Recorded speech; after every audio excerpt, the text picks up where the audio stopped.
Hello friends, so today we are going to discuss about Hlookup. As we already saw in my previous video vlookup, in vlookup we can easily find the value from the table of a particular member. So my name is Ajay and you are watching my channel Learn with Ajay, and I saw you love, please keep watching and subscribe my channel. So today we have the list of the students in which we have a lot of names and total marks and obtained marks from the students. So the condition is we have a student name but we do not have the marks. So we need to find the marks with the help of vlookup from the different table. So what we are going to do, first of all we learn this table and then we go to marks cell and we are going to type like is equal to, so is equal to vlookup, as we are going to use the vlookup. And then what we need to do, like we need to first select the cell in which the customer in which the we have the student name. So this is Rahul, we need to select this Rahul, and then comma we need to select the table from which we have the name of Rahul.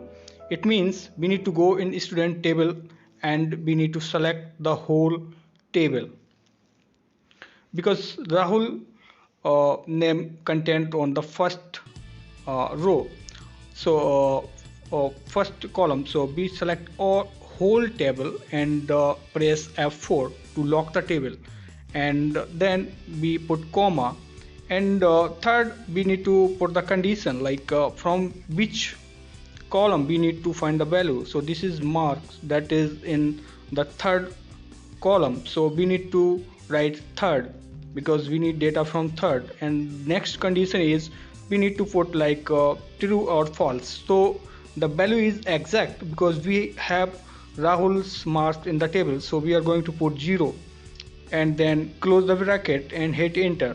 So we get the 93 marks of Rahul. It means Rahul obtained 93 marks.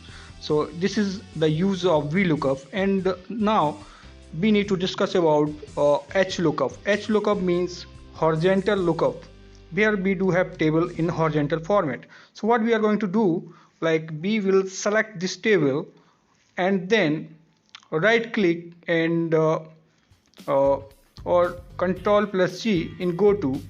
So in this we are going to paste a space cell and then click on transpose and select transpose and then click on OK. Then they will convert into horizontal format.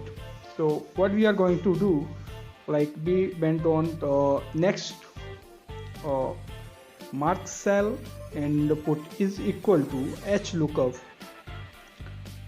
Hlookup and then tab, in which first we will select the Rahul name, like we will go in cell of Rahul and then comma we will select the table. So in vlookup we select the table in column format, but we are going to select here in row format, like student total marks and marks from here to till last, and then we will put comma, and then from where we need to get the value, because value in marks, so marks is in third row, so we will put 3 and then comma, and for exact or approximate match, because we have value in marks, so we will put 0. That will help us to find the exact value as we do in previous, like in vlookup. So we will put 3 because the mark in the third row, so 3 comma 0 for an exact match, and then close the bracket and hit enter. We will get the value, like Rahul's marks is 93. So we can use Hlookup and vlookup for same. Thank you for watching. Have a good day. Bye bye.